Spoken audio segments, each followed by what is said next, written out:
Hello everyone and welcome to our webinar on changing SEO traditions with digital PR. My name is Holly, I'm the Content and Digital PR Specialist at Clicky. And hi, I'm Bethany, I'm the SEO Executive at Clicky. So to begin with, I'm going to try my best to sum up SEO in just a couple of slides. It's very complicated to do so, there's a lot to SEO, but I'll try my best just for those of you who are perhaps unfamiliar with what SEO is.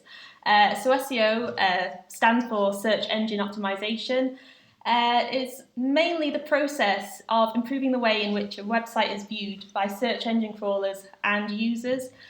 So the crawler is essentially Google visiting your website and determining from that where your website should rank for particular keywords.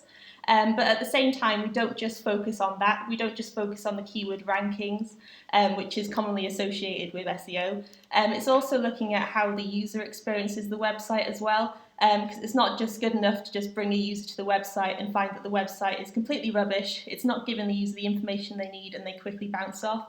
We also make sure that the user from the very start of that Google search is having a good experience from start to end, basically. So if we look to the next slide, I'm just going to sort of quickly go through the main areas of SEO.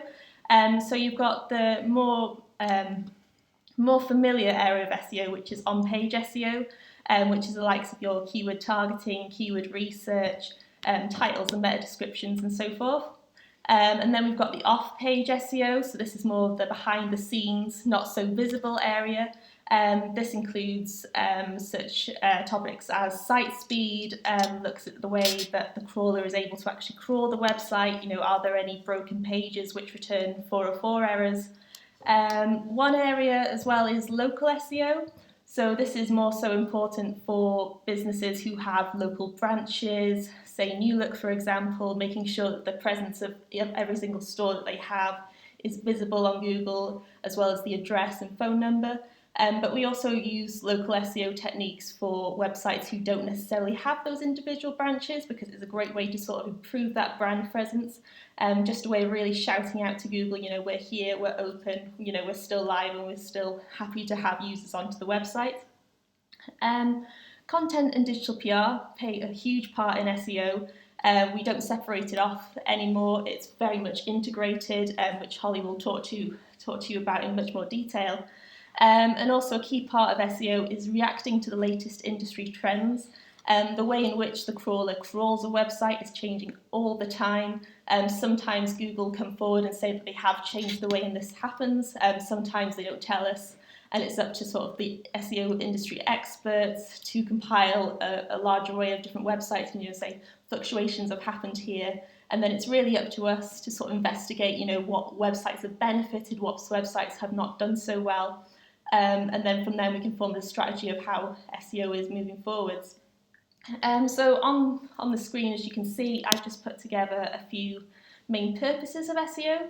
So as I said, the most sort of widely acknowledged one is to improve rankings for targeted keywords, but also what we focus on improving visibility for a wider range of keywords.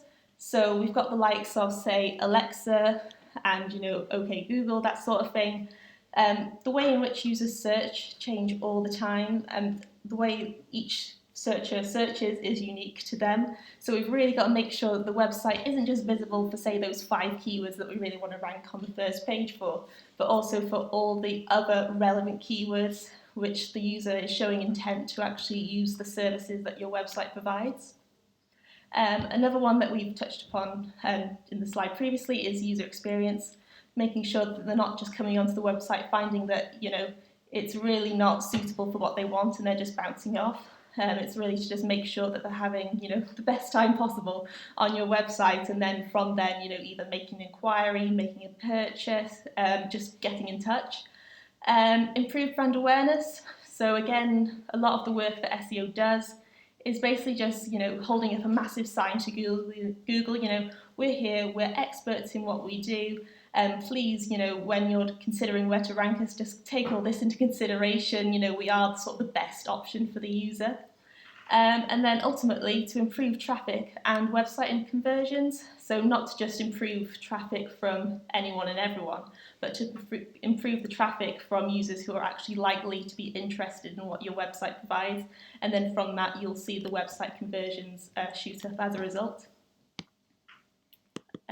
So next I'm going to sort of focus on the link building aspect, as this sort of ties in with the whole digital PR element. So originally, back in the old days, link building was sort of the main thing that SEO experts did, and not really much else. So back, I think, probably about 10, 15 years ago, you could easily just get sort of links from any website here, there, and everywhere. Could be from different countries, could be just websites that were created, a couple of days ago. And by having those websites linked to your website, that was like the really easy way to just gain those rankings. Now, however, it's a much more complex task. Google's fully aware that link building methods are, done, and they try to best to sort of like prevent the ranking gain that you get from this. So now it's sort of more of a focus on getting links from high authority websites, getting links from websites that are actually relevant to what your website is about. For example, if you were, say, a shoe shop, it would be more beneficial to get links from websites that were about shoes, about shoe design, shoe trends, this, that, and the other. Or likewise, if you're sort of a website with a physical presence, say you've got a shop in Nottingham, the relevant websites would be the ones in the Nottingham area as well, pointing to you. It's also a good idea to take a sneaky peek at what links your competitors are getting as well. By doing this, we can able to see, what types of websites are actually willing to link back to your website, and then we can go forth and, get in touch with them, build the relationships, and build the links back to our website. So an analogy I like to sort of talk about to sort of explain this is the link neighborhood concept. So if you've got, say, a really nice house, it's typically expected that the houses around you will be quite nice and quite impressive as well. Whereas if, say, you've got a very small sort of delegated house, then the houses around you will also be likely to be of the same sort of level. That's how I sort of like to look at link building and what types of links you want to build back to your website. If we go on to the next slide, I've just sort of broken down sort of different areas that you need to look to when doing link building. So as already covered, link neighborhood, making sure that the links pointing to you are a representation of perhaps the professionalism, the authoritativeness, the expertise levels that perhaps you want to be displayed on, you want Google to perceive as your website showing that as well. Global popularity, so it's really good to get links. It's much more difficult to get links from the best of the best websites. So for example, Wikipedia, they've got, they're widely recognized by Google as being a really good source of information. People from all over the world access that website. To be able to get a link from something like Wikipedia or other sites, with that sort of global presence would really help. Local topic specific, so we've touched upon this earlier.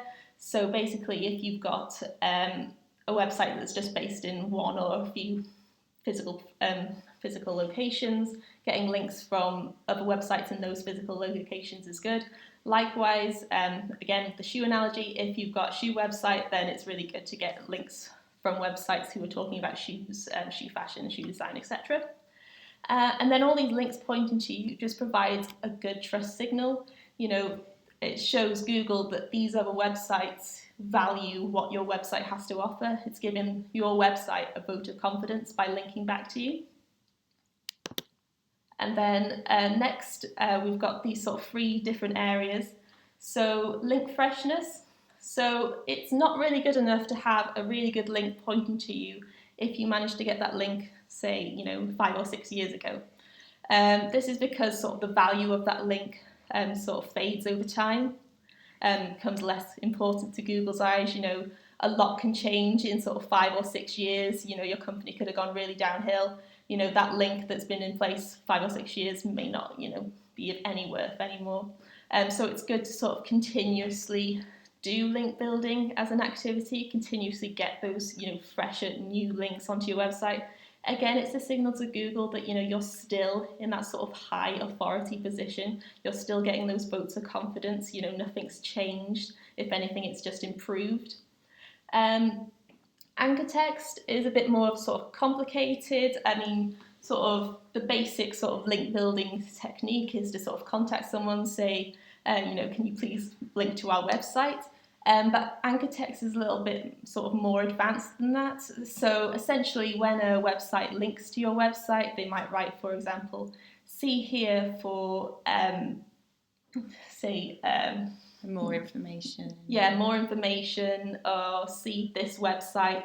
And the anchor text would either be the word website or more information, or it could just be sort of the brand name. It's really valuable here to try and get that text to instead be a keyword that you're trying to rank for. So it could be, high quality shoes or this, that, and the other.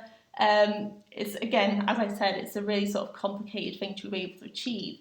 And that's why it's sort of important, which Hollie will go into, is to building those relationships with the people that you're contacting, rather than just sort of emailing them out of the blue and just expecting them to link to you straight away. It's sort of about sort of building that trust with them and building, as I said, the relationships.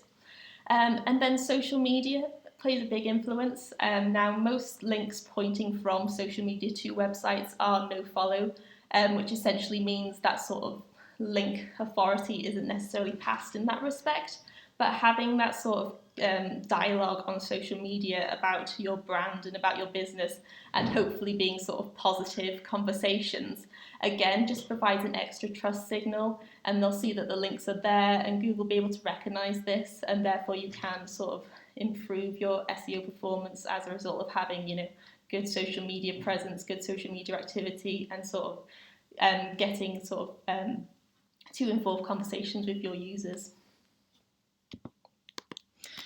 So we've talked a lot about link building itself and the value of building links to your website.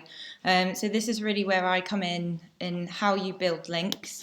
So specifically, when we talk about digital PR, this is where we create a piece of content that adds value, generates the backlinks that we spoke about, but this piece of content is actually quite unique. It's something that publishers can't easily replicate themselves, therefore it would sort of gain their attention and be quite valuable to them.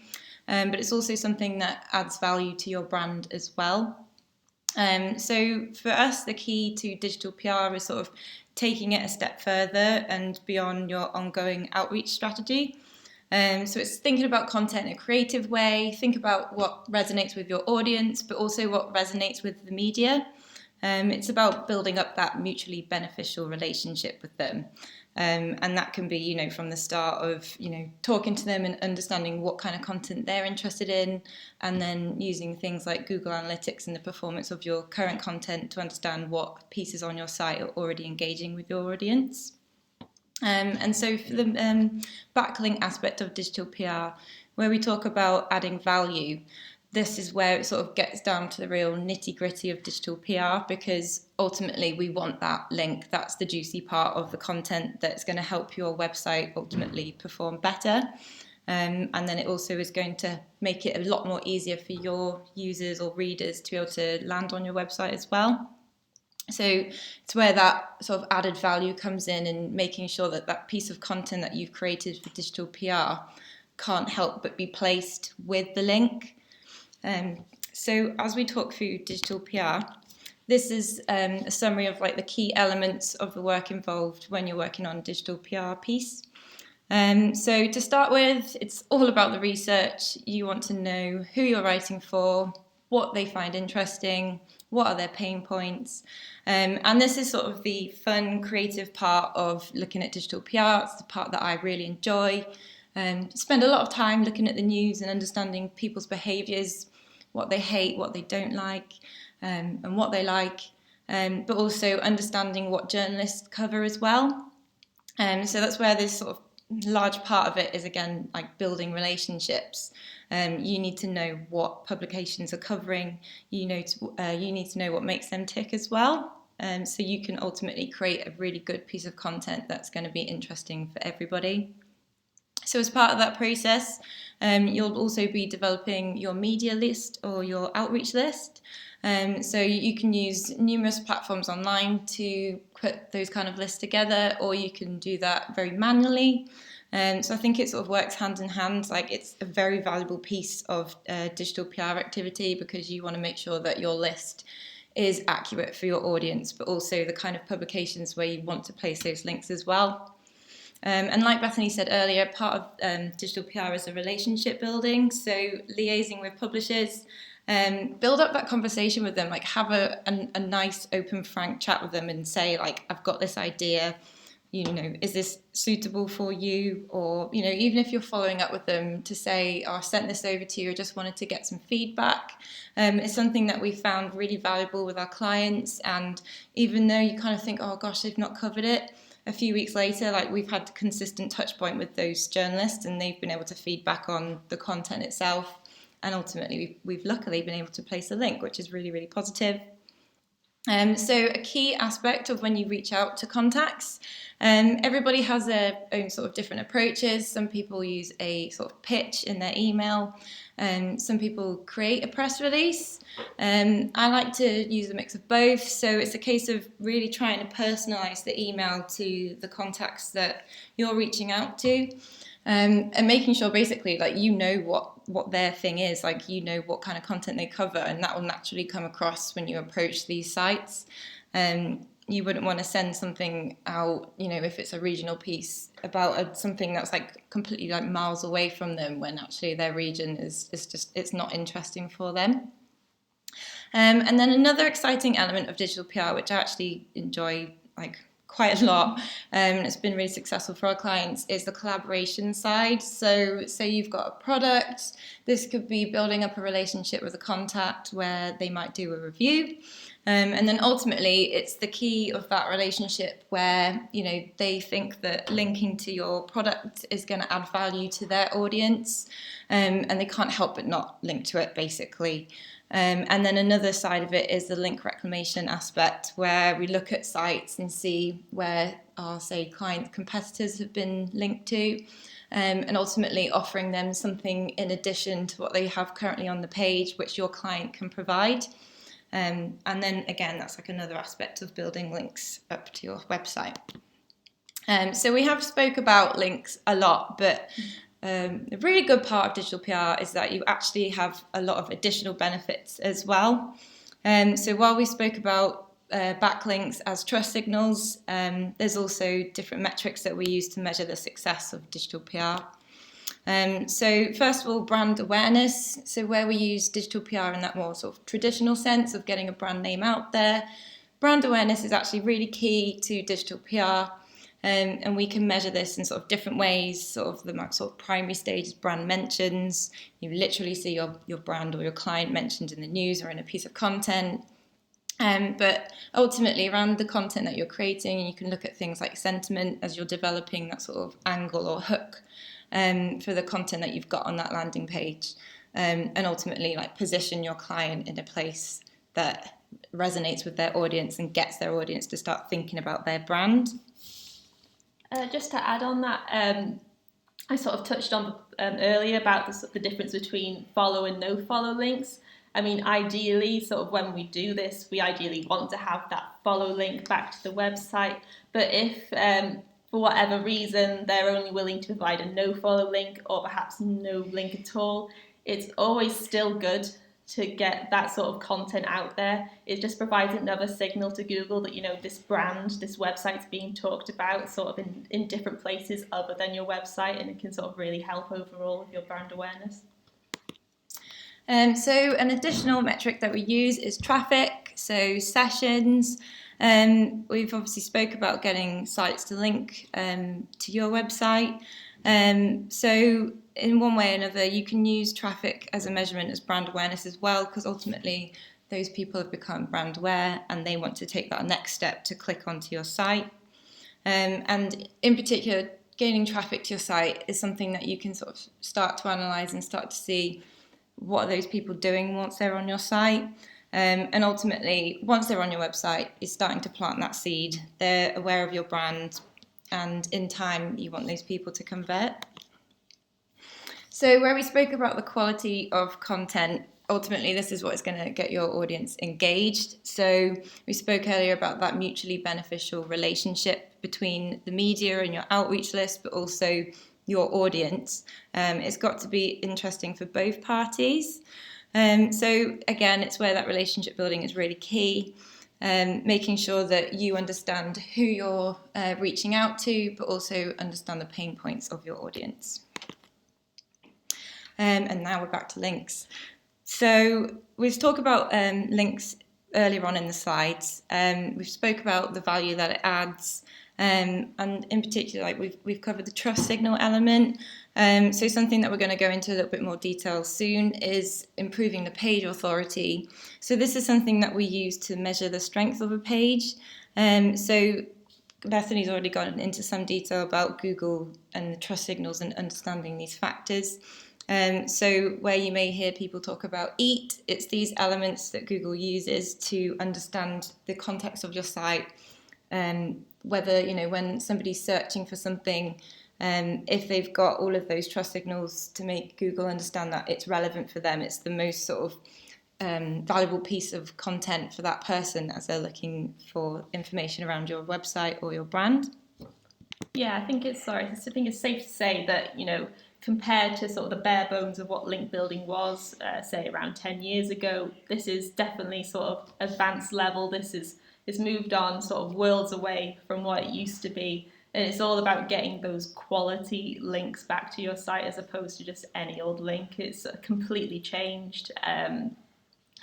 Sort of the old methods are considered to be black hat. It's going to be detrimental to your website, whereas these types of methods, combining SEO and the digital PR activity, can sort of really benefit your website.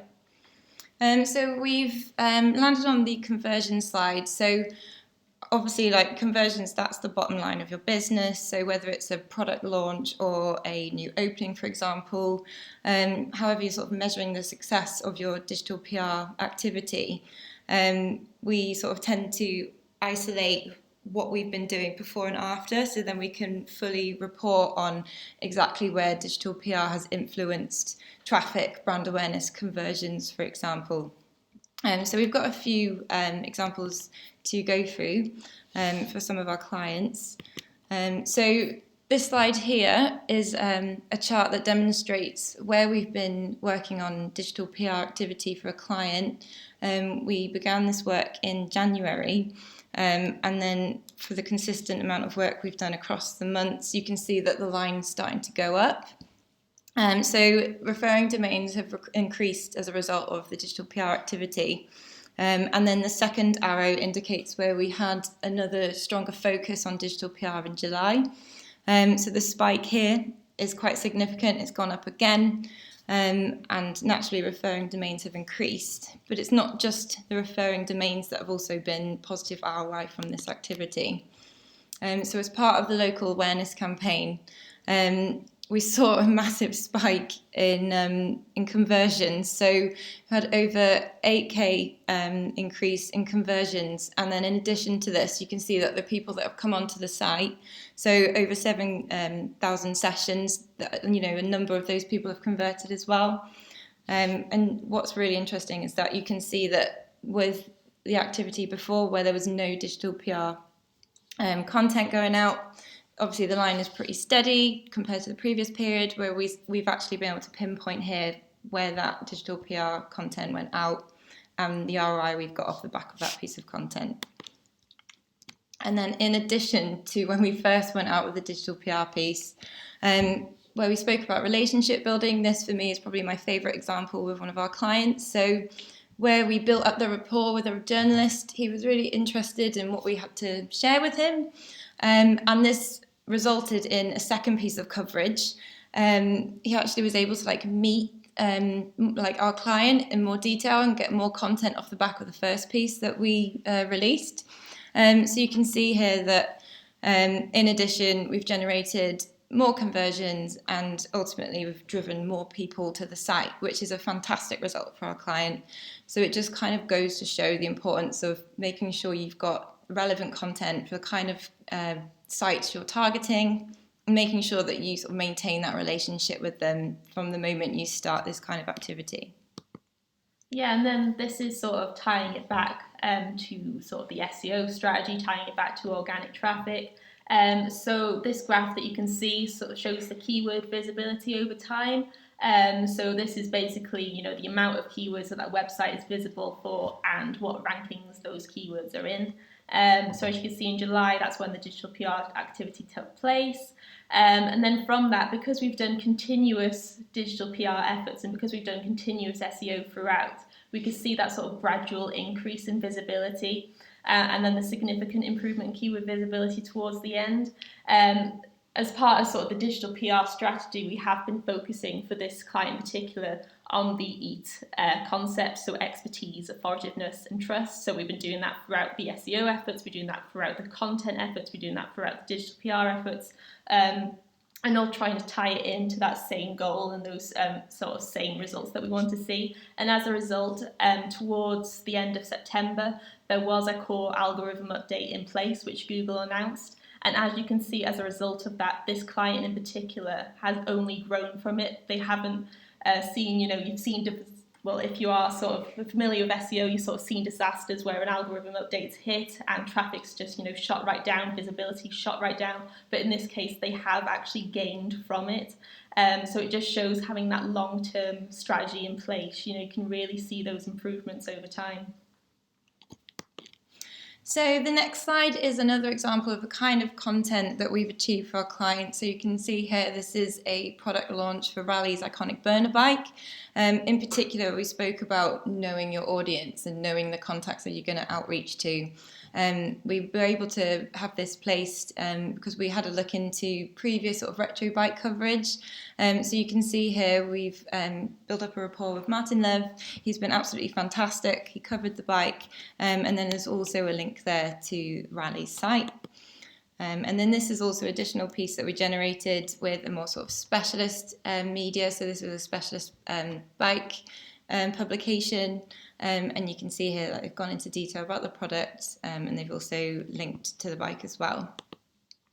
So as we said before, following the activity of digital PR, we also have seen a number of referring domains increase for Rally as well. So when it comes to making SEO and digital PR work for you, we've got a few suggestions that you can follow to help you out. Yeah, I think sort of nowadays it's not good enough really to just have SEO in place without the content and without the digital PR. And also in addition to that, we need to, these teams, if they are separated, say if you've got sort of an internal team in place, they need to be working together throughout both the research element of it and the planning, and also the implementation. You need to have that regular communication to make sure that you're both aligned and you're both heading towards the same goals. The SEO team should inform PR decisions and the digital PR should inform SEO too. It's really combined. Separating it, you're just going to sort of go off on different paths. You're not going to be sort of achieving the right results because you're not working together. I think that's probably one of the best things with us is that we we sit opposite each other and say, right, I'm going to be working on this. Is that okay? Can you do this? Or can I do that? And it's just brilliant, really, because it just helps us be able to see exactly how we influence each other's work as well.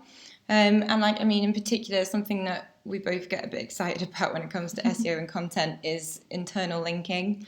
So first of all, keywords, we look at what keywords we want to place within the piece of content that we're using for digital PR for contextual relevance.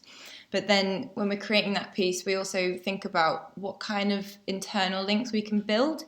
So where you've got your sort of or singing or dancing digital PR landing page, you can also build links from that piece to other areas of your site. So ultimately, this then helps to pass the authority through from the main landing page to other areas of your website. And overall, it's just going to have a positive knock-on effect for your website overall. And then where we spoke earlier about conversions and the bottom line, so ultimately think about what action you want users to take. So from the coverage, you want them to visit your website, but then once they're on your website, what do you want them to do? What's the purpose of the page that you've created? Is it something to encourage them to engage and become more brand aware? and think about what your brand has to offer? Or is it something else that, you just want them to be brand aware and be conscious about what kind of products you have to sell, for example? Yeah, and this one is often one that gets missed. Relate every single task back to the goal. And if you don't have a goal, then please make one before you actually even start, the research and planning. Because, there's absolutely no point in going into this blind and not really knowing what you want to report on at the end of the strategy. Otherwise, you could be putting in a lot of hours, you could be putting in a lot of money, and you don't actually have an understanding of whether it's benefited your website or benefited your brand awareness or not.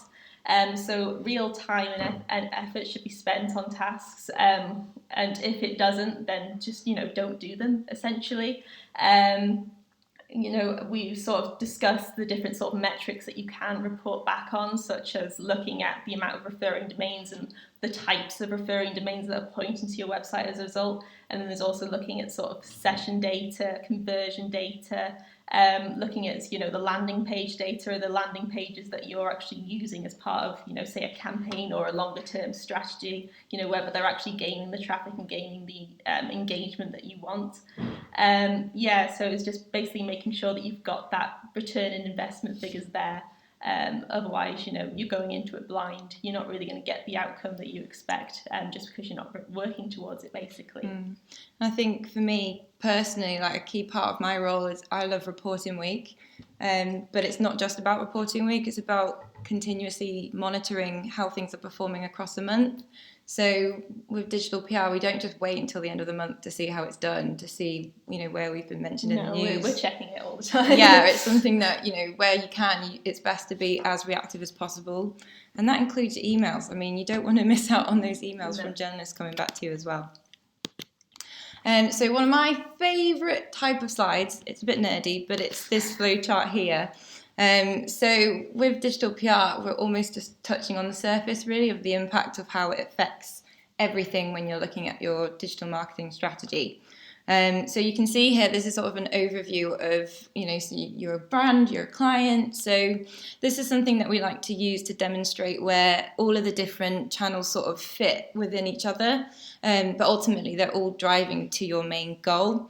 So we split this between SEO, content marketing, and, for example, paid ads. So another aspect of digital PR is where you can use remarketing to target people who have visited your site. And we spoke earlier about that creative part to digital PR. So what's really, really fun about it is, you can create really odd pages. They can look amazing visually. They could be really beautiful graphic, but they can also be more technical. So you could create interesting and engaging sort of calculator type pages as well.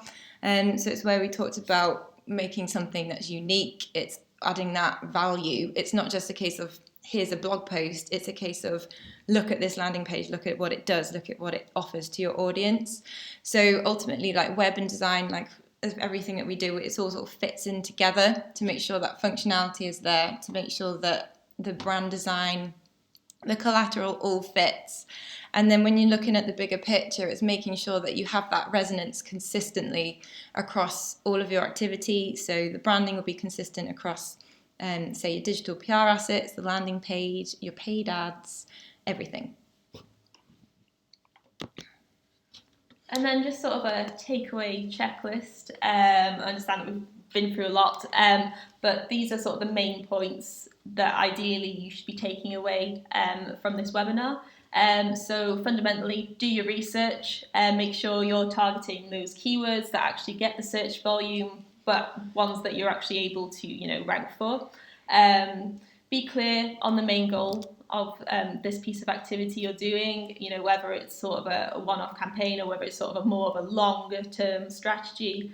Make sure you've got that clear goal in mind. Ensure your website is sufficiently optimized before doing any sort of digital PR activity.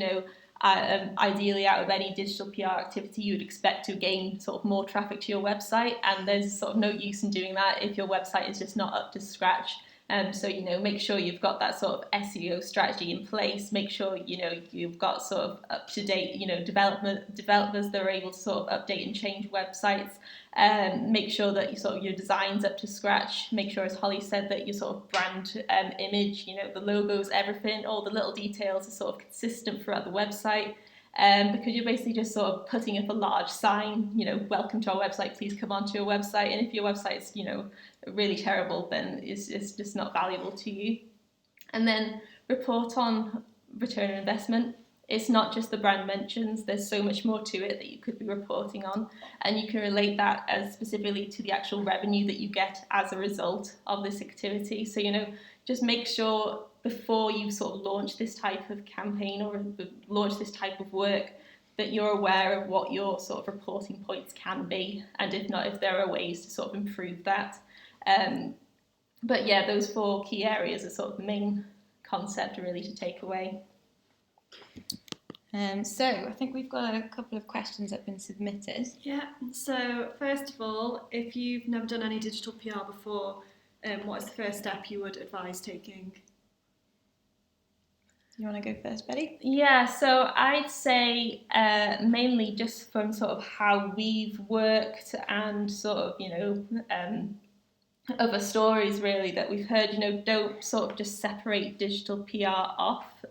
Make sure that you're not just doing digital PR. Make sure you've got those sort of other digital marketing channels in place. So, SEO and digital PR work together so closely that it would just sort of not really be as effective to just have digital PR. So, just take a back step a bit maybe and just have a look at what other activity you're doing as well. Because they both sort of work the same really. You can't just sort of swoop in and do an SEO optimization of the website, then it's good for about 10 years. Likewise, you can't just do one singular digital PR campaign and your website's going to be good for 10 years. It's a continuous digital marketing strategy. So just make sure you've got all that lined up to begin with, I think. Mm-hmm. Yeah, I completely agree. I mean, digital PR, it's almost like you can have a digital PR calendar as well as your own content calendar. So if you haven't used it before, but say you have a content calendar, think about what key areas you have planned in your calendar of where you want to accelerate growth. It is an off-site activity, but it means that you can have the key pushes throughout the year. You don't have to rely on sort of everything that's currently on your website. You've got a chance to give everything a real push, as well as keeping everything consistently updated on your website as well. Yeah, I think it's also just making sure you've got that resource in place to handle it. Because, I mean, you're going to be sending out quite a few emails, you're going to be making quite a lot of phone calls, and if you just don't have the capacity in place to perhaps, receive those return calls, receive those return emails and deal with that efficiently and quickly, you're going to lose the chances of building up those relationships and fundamentally gaining those links back to the website. So just make sure that, you've got the time and resource in place to actually, facilitate a digital PR strategy. Cool. Last question. How can you optimise your chance of gaining a link without actually having to pay for it? So I would strongly advise against paying any links at all. This is widely considered as a black hat SEO strategy. It's something that Google algorithms are able to easily pick up on this type of activity, and they're getting better and better at it. So please, under sort of no circumstances, please do not buy sort of links from here, there and everywhere and try to build up your link building that way. I would say to sort of improve the chances of getting links, it's building that relationship to begin with. I mean, there are some success stories of perhaps just contacting someone out of the blue and saying, please link to me. Sometimes that works, but the SEO and digital PR strategy is way more advanced than that. It takes a lot more sort of research, a lot of planning, and also sort of high quality content writing as well, and sort of being able to get an understanding of the websites that you're contacting. What are they looking for? Because at the end of the day, this has got to benefit them in some way as well, because it's very unlikely they're just going to link to you for no reason without any benefit to them. It's sort of working with them, sort of using the collaborative content. That's sort of the best way really to sort of be able to get those links back to the website. Yeah, I mean, you basically said everything I wanted to say. The only other thing I would add is just looking at what data you have to hand. As a business, you're naturally going to have a data set that you can look at to understand your customers' behaviours. So it's taking a step back and looking at identifying any patterns in that information, and then ultimately using that data to create that story, which is going to be the hook, and ultimately the function of that key landing page that you're going to outreach with. Cool, I think that's it. So thank you very much for listening. Yes, thank you. Hopefully that you've learned a lot from this session and you're able to take what you've learned today and sort of apply it to your own websites and your own strategies. So yeah, thank you. Bye.